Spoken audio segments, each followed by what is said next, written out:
This film is intended for eye surgeons for training and education purposes. Viewer discretion is strongly recommended.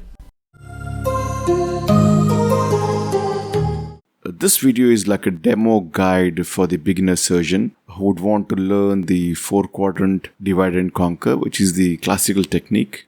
And the case we selected is an grade 2 plus nucleus with a very well dilated pupil. And this would be the ideal case for most beginner surgeons who are venturing to learn phaco emulsification. The incisions are made, the rhexis is created. The rhexis needs to be centered around the Hirschsprung reflex. That's what I'm aiming at. Hydrodissection is done with the cannula facing 90 degrees from your incision, not on the opposite pole. Fluid wave is seen. Opposite pole of the nucleus is pushed down and to the right to let out the fluid. The nucleus is rotated to confirm that the hydrodissection is successful in breaking all the attachments of the cortex and the nucleus material with the capsule bag. And now we're ready with the nucleus management. So when you're going into the eye, the bevel is turned down and a little bit of irrigation is started before so that we don't have any air bubbles as we enter into the eye. As soon as we enter the eye, momentarily we can switch off the irrigation, enter and again turn on the irrigation. So that sometimes there's always a risk of the fluid going across the corneal lamella and inducing a DMD. So when I enter, I prefer to go to the bevel down. So the irrigation is on until I reach the incision, then momentarily it is off, and then I enter into the eye with the bevel down. And then the bevel is turned up. The first thing to do always is to go ahead and remove some of the epinucleus which is on the surface of the nucleus along with some cortex so that the nucleus is laid bare. So before we start sculpting, just like to pause here and demonstrate the settings which I'm going to use. On the right hand side are our fluidic parameters. The bottle light is kept at 100 centimeters. The flow rate is 12 and the vacuum is around 100. We need to understand that when you're sculpting, we don't have any major role of the flow rate and the vacuum. We want the nucleus to be stationary as the sculpting is being done. So there is no risk of the lens matter jumping into the probe. We want the nucleus to be very stable as the sculpting process is being done. On the left hand side, we have the energy delivery column, and we can see that the power has been set in a linear fashion from the minimum being 0 to the maximum of 70, and we're going to use only torsional energy. The longitudinal energy is 0, so you're not going to use any of that. This is the Alcon Legion machine, and the tip which I'm going to use is the balance tip. The Alcon people usually give the 45 degrees tip with most of the machines simply because this design works the best with the torsional energy. So let's begin the sculpting part. So I always prefer to stabilize the nucleus with my second instrument, in this case which is Sinskey hook. And the trenching is started from the subincisional rhexis margin to the opposite rhexis margin. That is the area which want to create the groove. I want it to be long and narrow. So let us begin the trenching part. As the probe is being moved, I would want all of you to notice the parameters on the left side, that is the energy delivery. The first few strokes I'm not going through and through. I just want to assess the density of the nucleus, whether my power settings are alright. And we should be mindful that the superficial layers are usually softer. And as I go deeper, you can see I'm going to use full energy which is available. That is, the foot pedal is pressed fully down. So ideally, we need to remember that the lens is a biconvex structure. Ideally, we begin with a slightly lower power, reach the maximum as we cross the central part, and decrease the power as we reach the opposite end. While coming back, again the foot pedal is got back to foot position 1, and again we start the sculpting process. Once I have around 3 to 4 passes, rotate the nucleus 90 degrees, and then I'd like to create the third groove. And in this case, I would prefer to start from the center itself and go towards the distal end. The nucleus is stabilized. It's okay to start with a high energy itself, and as we go towards the periphery, the energy delivery is decreased. Again, same repeat. Foot pedal is down, and then as it reaches the periphery, it slowly comes up. Now this groove is slightly deeper than our original groove. Again, we rotate the nucleus 90 degrees. The deepening of the pre-existing groove is done. At this point, let me pause here and just demonstrate that we are able to see these horizontal striations. these striations are perpendicular to your trenches which you have created. Now this is an indication of the depth of the trenches we have created. The nucleus is rotated and now the fourth groove is being created. Again, we're going to start from the center and then we are going to create the half trench towards the opposite rexus. Most beginners are skeptical that they may damage the rexus and they tend to have a very short trench. So this is where you need to develop a little bit of a control, and initially when you are very near the rexus margin, use very less energy so that you don't rupture the anticapsule and try to be under it. And once you are below the rexus margin, you can easily go under it towards a more peripheral extent.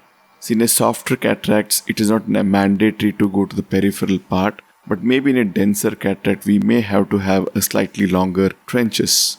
But if you are visualizing things so well, it is not so difficult to do the trenching even under the rexus margin as well. Now we have the 4 grooves. Once these striations which are horizontal or perpendicular to the trench, they disappear, that would be the ideal depth for us to attempt to crack, especially in the denser cataracts. In this case, so let me go ahead and deepen the trench a little bit. In this trench, we can see that the peripheral part, the red glow is more prominent than the central part, indicating that area is much more deeper. When I want to go deeper, I should avoid the peripheral part and try to deepen only the central part. At this stage, the striations which are perpendicular to the trench have decreased, but still they are visible. But this is not a very dense cataract. It's okay to stop at this stage itself and attempt to lateral separate, because we don't require the groove to be very much deep in these softer cataracts. Even a 50 to 60% depth is good enough for us to attempt the lateral separation maneuvers. So the 2 instruments which are going to use for lateral separation are the Phaco tip itself and my Sinskey hook. So one can always use a longer Sinskey hook so that it provides better reach. But this is a softer cataract, it's okay to even a conventional Sinskey hook as well. Both the instruments are placed as deep as possible. Well, the ideal position would be that both these instruments should be touching the floor of the trench. And once you're in that position, just a lateral separation is going to induce a crack. The nucleus is rotated, the 2 instruments are placed deep in the trench, and a lateral separation maneuver. It's quite easy to break these grade 2 plus nucleus as they are very brittle, and so now we have got these 4 quadrants. Now is the time to emulsify each of them. The settings are now changed, so now we are going to use higher flow rate and higher vacuum to emulsify these fragments. So you can see that the parameters on the right side, the flow rate is increased to 40 and the vacuum is increased to 500 now. When the emulsification process is going on, I'd like to keep my tips facing to the left side so that the maximum surface area of the tip is exposed to the quadrant. Each of these fragments is quickly attracted towards the tip, and when the tip gets occluded, then I'm going to increase the power delivery, and once the tip disappears, again the foot position changes to foot 2 momentarily, and again the emulsification process is being carried out. So one trick to avoid excessive energy delivery is to ensure that whenever the tip is not occluded, avoid using the energy delivery. So how does the surgeon knows that whether the occlusion is happening or not? So typically whenever the occlusion begins to happen, the pitch of the sound suddenly increases.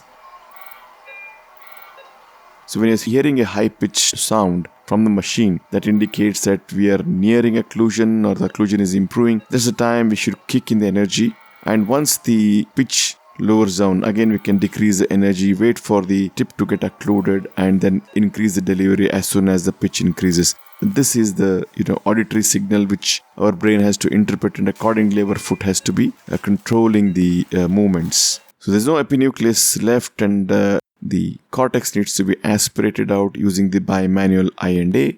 I teach my residents that the cortex aspiration is divided into 3 fragments: engage, strip, and then aspirate.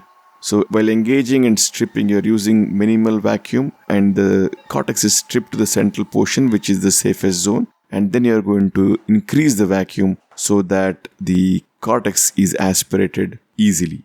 So we don't want to use higher vacuum when you're working in the fornix of the capsular bag. Initially, you're just using low vacuum to strip it, and once you're in the safer zone, increase the vacuum. The bag is filled with OVD, and the lens is placed into the bag. So to summarize, I think, developing the hand, ear, foot coordination is very critical for the Phaco beginners. So before even you start your first case, I think you should mentally practice all these maneuvers in your head multiple times. Like positioning of the foot pedal, you should be mentally practicing that I'm in position 1, 2 and 3, and how the noise would change depending upon the occlusion of the tip, and how my left hand is going to stabilize the nucleus, and how the sculpting maneuver is done. See, the sculpting maneuver is the easiest maneuver one can learn, simply because the two hands are independent and the mind is not getting confused. You just have to practice this, making the groove in your head multiple times. So when you're starting, we start with a low power, increase the power maximum, and as you reach the opposite axis, decrease the power and take the foot off completely. Come back to position 1 as you withdraw the tip back to start the second groove. And practice this mentally and you should be fine.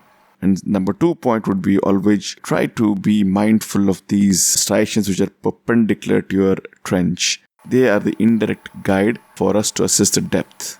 So that was it. Thank you for watching and hope you found this helpful.